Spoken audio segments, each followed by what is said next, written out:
Hello everyone and welcome back. In the last lesson, we wrote our first security rule. And what we did was we wrote it on this read. But if you remember from the first lesson, I mentioned that read actually breaks into both get and list. Get allows users to fetch specific user document reference objects individually. List allows users to get the entire collection.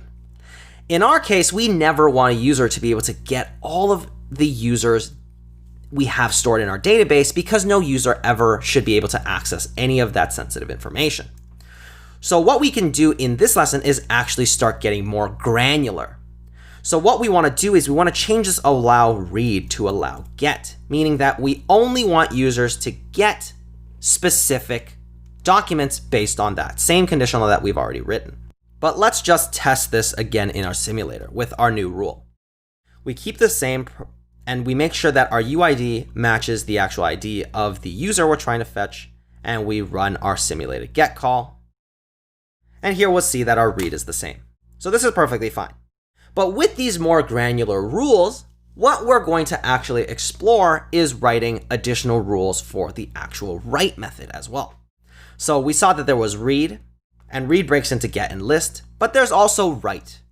And write breaks into create and update as well as delete. In our case, we never want users to be able to delete any user objects inside of our database, so we're just not even going to write a rule for that. Instead, what we're going to do is we're going to say allow create if the requested user actually is authenticated in the first place. So here we're going to say request.auth does not equal null. Now you might be wondering, how are we able to actually create a user object if we're expecting them to have an auth object already? Well, if you remember, the authentication actually happens in the authentication tab. The users that we're writing to exist inside of our database. They're actually two separate things. This auth object is not controlled by us as far as it belonging on the request keyword goes. The request keyword would have the authentication as long as the user has authenticated using the authentication library that we've been leveraging inside of our code base with that Google pop-up or that email password sign-in. That all happens using the authentication library. The authentication library allows the request to know whether or not they're authenticated in the first place. So this makes perfect sense because we only want a user to be able to create a user object if in the first place that auth exists. So here what we're saying is that we only want users to be able to create something if they've authenticated already. You can get even more granular by saying that if there is a UID, which you can expect there to be, what we want to say is that only then are they allowed to actually write against some specific user ID path. Because here, if you remember in our code base, we actually write right against the path in the first place. We use the UID to represent the document reference's place inside of our database. If we look at the code for our Firebase utils, and we look at our create user profile document, we see that what we're doing is that as long as the user auth object exists, we are getting the user reference document object at user/UID. So here, even though the object doesn't exist yet in our database, Firebase is smart enough to know that we want to potentially make an object here. So our rule here is actually going to be the exact same as our rule above. And now, if we want to actually group these together, we can say allow get or create using the same ruling. A user is only allowed to create an object if they've authenticated, as well as that object that they're making is the one that belongs to their own authentication in the first place. And now we can actually test this out as well. So instead of simulating a get call, I'm going to simulate a create call, and I'm going to create against some random string here. If I'm not authenticated and I run this, I should be denied because I'm not authenticated.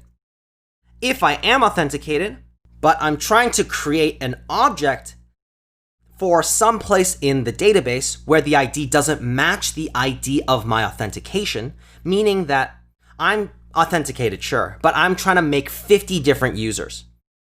I should not be able to do so. So here I'm still using that old UID that I had.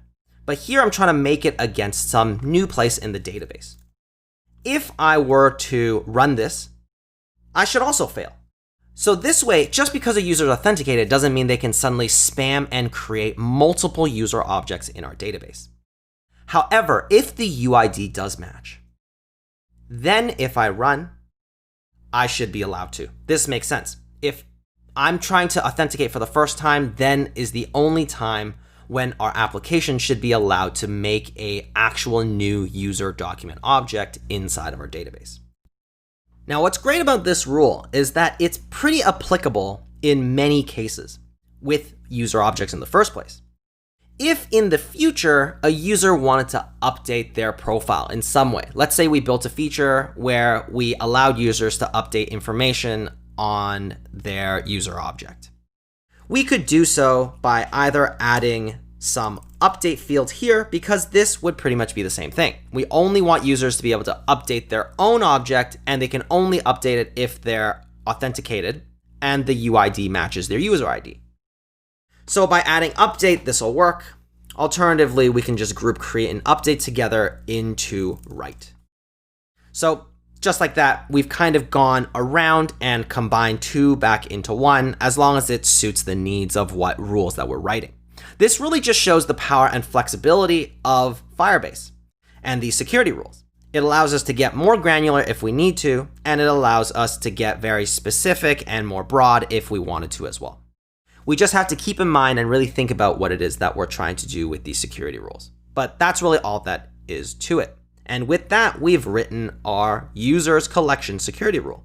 And now that we've secured our users database, what we've learned just now is going to be pretty much identical to the same things we're going to apply to any other database that we want to encrypt. So we're going to do this with our collections database in the next lesson. So I'll see you in the next lesson.